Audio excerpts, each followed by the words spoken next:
farmer's day begins. This farmer, like farmers everywhere, goes to tend his fields, to coax from the earth his daily bread and ours.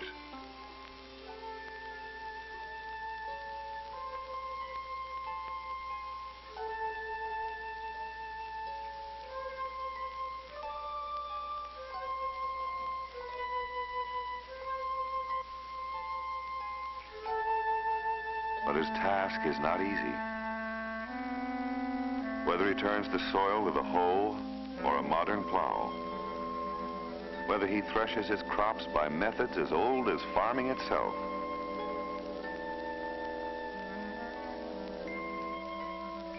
or harvests with modern machinery, all farmers face a common menace. In every corner of the earth, the pest armies are at work, ravaging the fields, scourging the land, infesting the soil. Enemies that seek to reap what the farmer has sown. And the enemies are legion.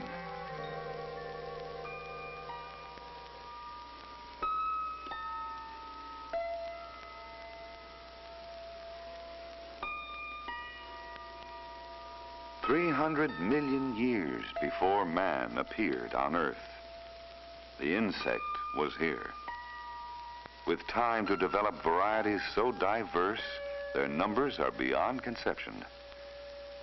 Roughly 1 million species, along with ticks and mites, 3/4 of all the animal kingdom. Of these, 10,000 species are man's mortal foe, endlessly vying with him for food and fiber, endlessly looting what he has sown and tended.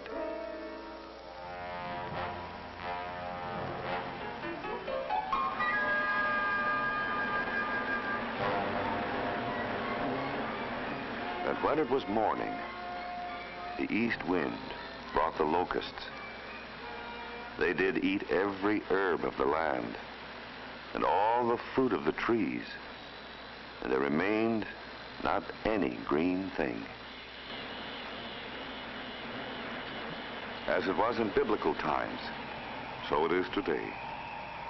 In the rice bowl of Southeast Asia, the stem borer destroys a crop that would feed half the peoples of the world. In India, it's the capra beetle, world's worst pest of stored grain. In Africa, rinderpest of cattle and the tsetse fly. In the United States and Mexico, it's screwworm. In Central and South America, the cattle tick and torsalo fly, infecting, destroying another of man's main sources of food.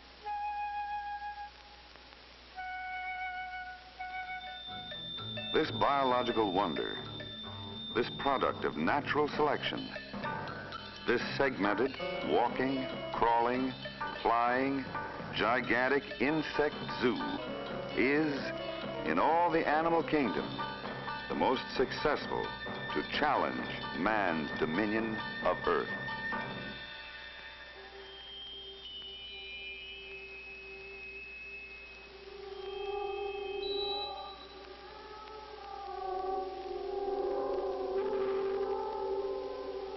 Weeds, our silent enemy.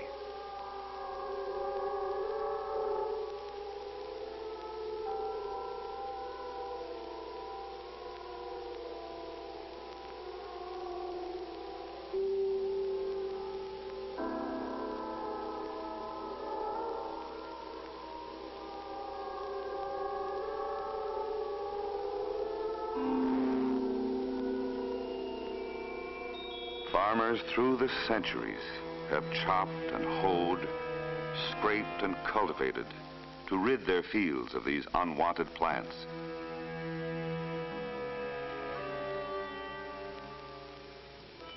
Since man first tilled the soil, weeds have risen to compete with his crops, stealing soil nutrients sunshine and moisture, producing pollen and poisonous toxins that cause human allergies.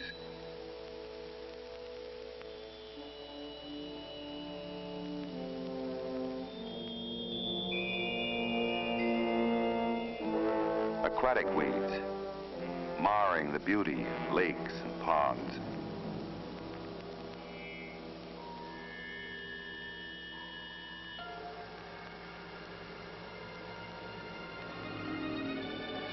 The deceptive bloom of water hyacinth clogs irrigation canals and reservoirs essential to everyday life.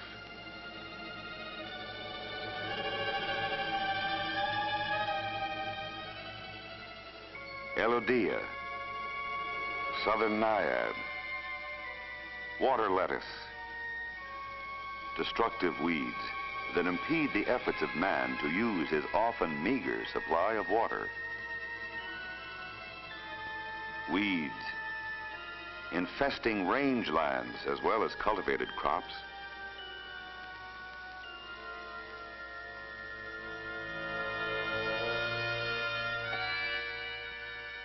Destroying many forage species on which livestock must feed to live. The lexicon of weeds is almost endless. Johnson grass in sugarcane, red vine in cotton, sesbania in rice, morning glory in corn. Thousands of species of weeds.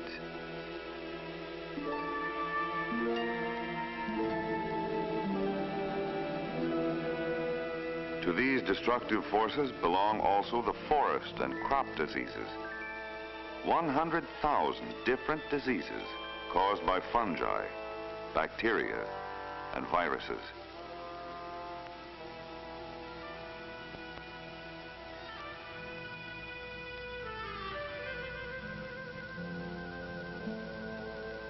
In the wheat fields of India, a new race of stem rust. In North America, the death of many trees caused by virus, bacteria, or fungi. To the ranks of the enemy, add the plant parasitic nematodes, tiny soil-dwelling organisms that attack plant roots. Root knot and other nematodes often destroy the efficiency of roots. Insect carriers bring death and disease to man himself. This insect alone, carrier of the organisms that cause malaria, infects 1/15 of the human race, killing a man, woman, or child somewhere every 15 seconds. Other species of mosquitoes, other insects, also bring death or disease. Of all human deaths, sickness, deformity, and disease, more than 1/2 is caused by insects.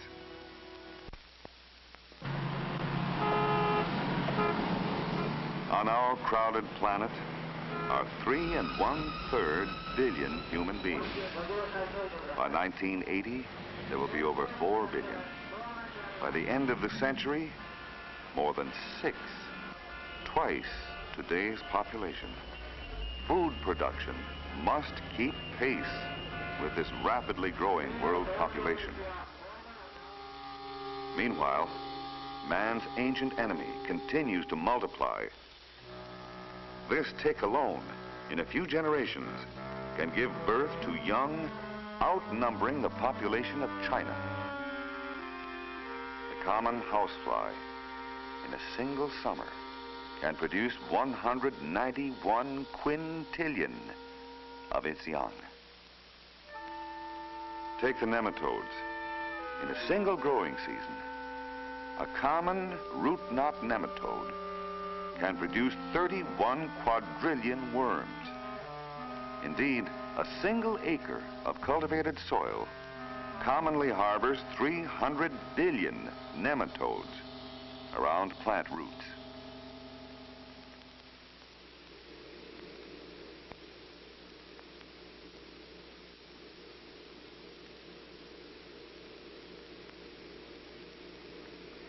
In the laboratory, man's mind has long been pitted against his enemies. From his modern chemistry, biology, and dedicated research have come thousands of effective chemical compounds, all to help revolutionize the productivity of our own agriculture, to help make possible the abundance and high quality of our food supply.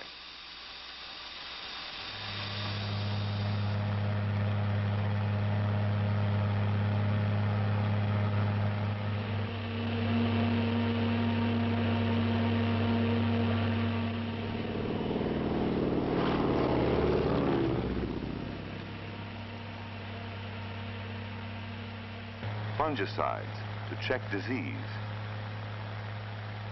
herbicides to stamp out weeds and brush after, even before they emerge, insecticides to control destructive insects, rodenticides to combat the hated rat, enemy of corn and grain storage, bearer also of human diseases such as bubonic plague.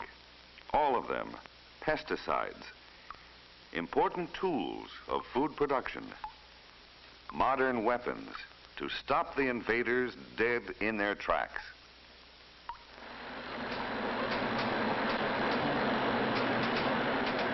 In many less developed regions of the world, desperate and futile attempts to combat the enemy are slowly changing as technical aid teams help introduce modern methods of pest control.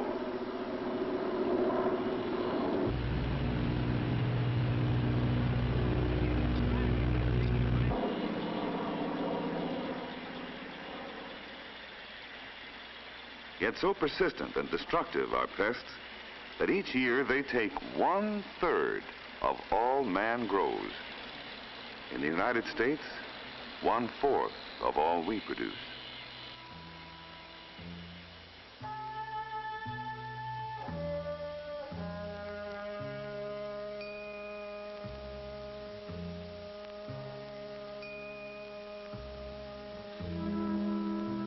The powers of destruction, some so uniquely endowed, so ingeniously capable of evading man's most potent weapons, have built up over the years resistance to many once effective chemicals. Within another decade or so, many of our existing pesticides may only be minor irritants.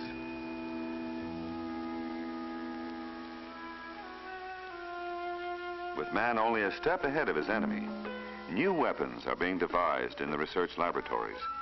Thousands of new compounds and control techniques are being developed and put through countless tests.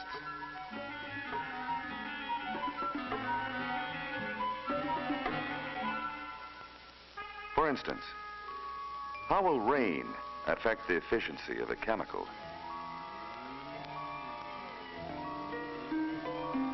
Is there a potential hazard to man and animals?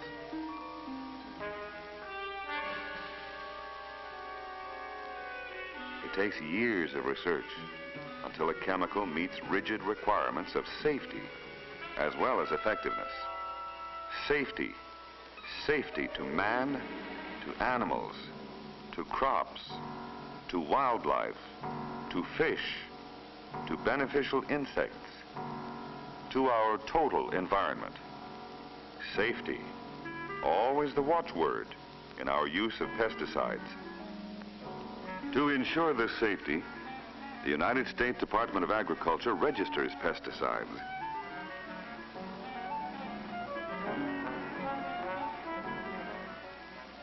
And with the aid of the U.S. Food and Drug Administration and other agencies, checks for any residue these chemicals may leave in food crops, in soil, in water.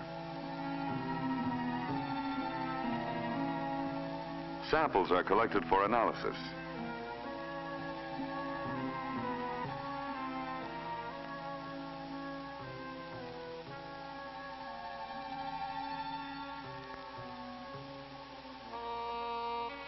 Food crops are then chopped and blended.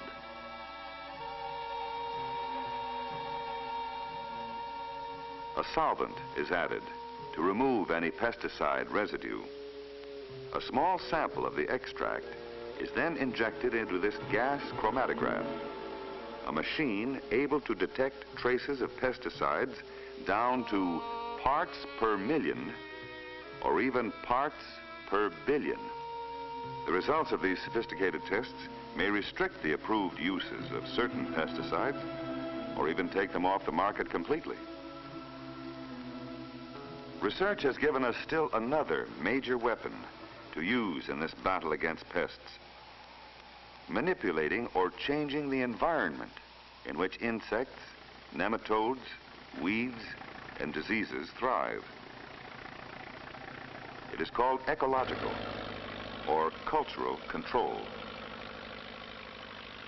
Among its practices are tilling the soil, use of seed and planting stock treated to resist disease, rotation of crops, strip cropping, all to help prevent the development and emergence of certain harmful pests.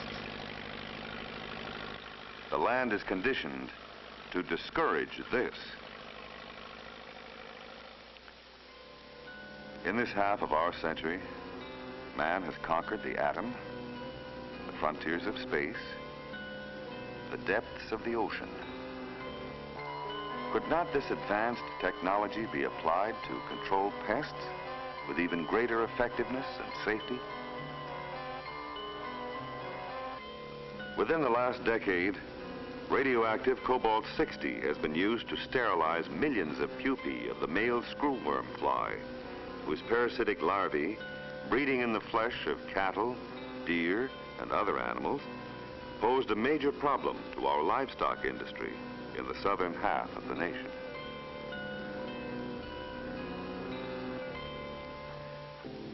Once the pupae developed, huge numbers of sterile male flies were dropped over infested areas to mate with female flies, soon drastically reducing the population of a major threat in America. This advanced sterilizing technique has also been used to deplete the ranks of other major insect pests, such as the Mexican fruit fly.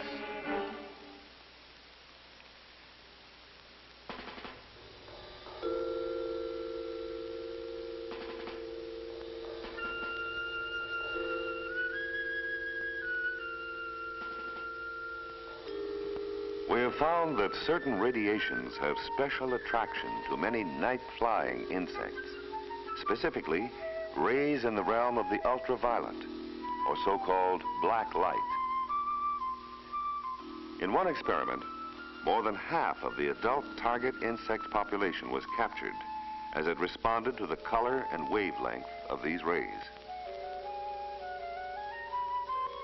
In this trap, unmated female moths were added, their sex odor combining with the black light to attract male moths.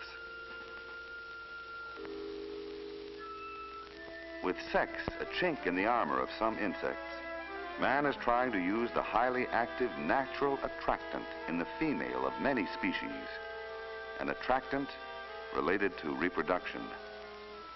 In this experiment, an odor similar to that given off by the female household cockroach so arouses the male that it collects in frantic numbers, research that may lead to new methods of pest control.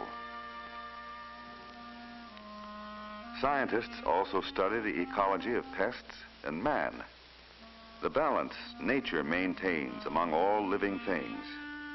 Most insects have natural enemies, parasites and predators. Often, a parasite's entire life cycle takes place within the host insect. The larvae of a tiny wasp has destroyed the internal organs of this aphid. The Mauritius snail from the rivers of South America is a predator of a different type. It feeds on aquatic weeds. This snail's voracious appetite for weeds may be the answer to a serious problem in the United States. In the competition between man and insects, sometimes microorganisms which are found in nature help the farmer by causing natural outbreaks of disease and death among major pests. The cabbage looper meets a black death through destructive bacteria, fungi, or a virus. Aphids are also subject to disease. The results are evident.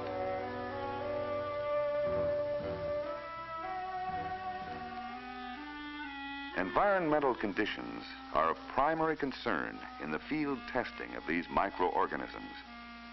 Variable weather factors are measured and correlated, such as temperature and humidity, solar radiation, and wind direction and velocity.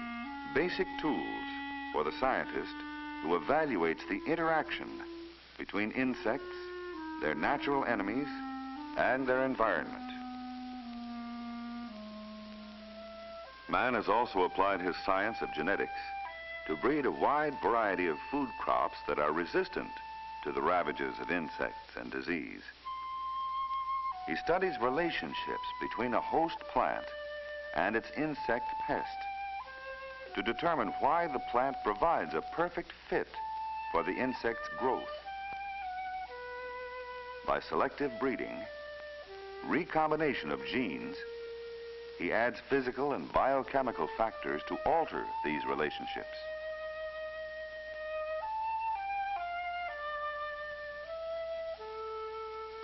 Because of development of disease-resistant varieties, rusts and smuts no longer devastate the wheat fields of our nation. This devastation was caused by the European corn borer. Crop loss was almost 50%. But progress has been made in developing corn borer-resistant hybrids. Selective breeding for resistance to this insect has also developed hybrids that are free from the ravages of root rot and nematode damage. Chemical weed control also boosts corn yields and improves quality.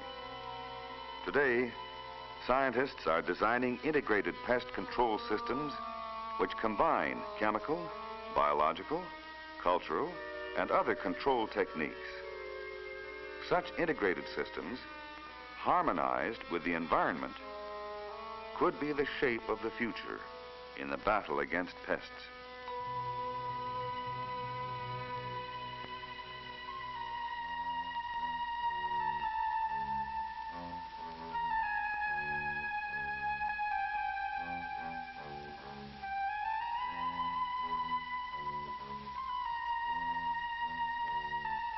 Through his intellect, man has developed a superiority over every other form of animal life.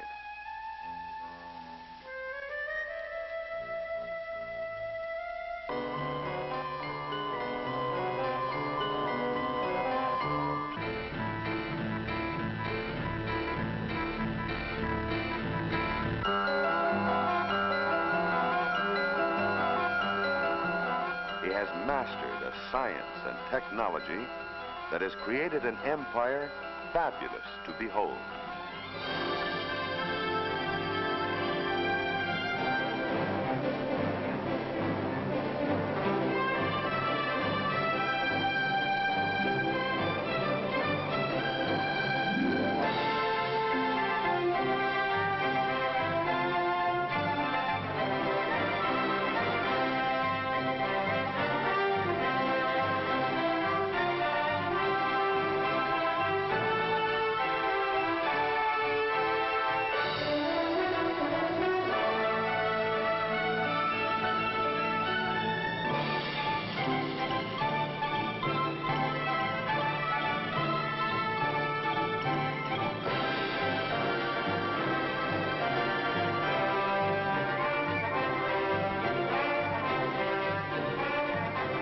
By the end of the century, we are promised a dazzling new world.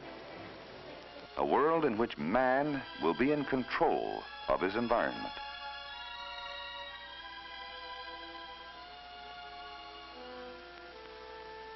But in many parts of the world, Despite all of his triumphs, man often reaps only 2/3 of what he has sown. 2 for himself, 1 for the hungry pests. In some areas, 1 for himself, 1 for the enemy. What will be man's share of the world's food supply in years to come?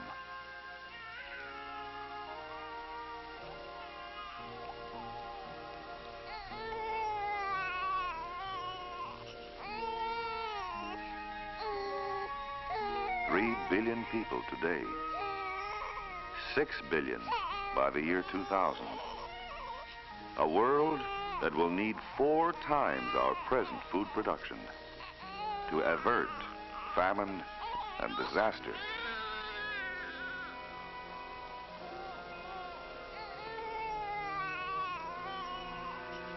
Today, our planet contains both the have and have-not nations. People living in abundance and those engaged in a daily fight for survival. If this gap is to be closed, modern agricultural science and technology must continue to provide the farmer with new, more effective, and even safer weapons in the never-ending battle against the ravages of insects, weeds, plant diseases, and other pests. Despite notable advances in the age-old struggle to protect and increase the abundance and quality of our food production, the insistent question remains, who shall reap? Man or his enemies?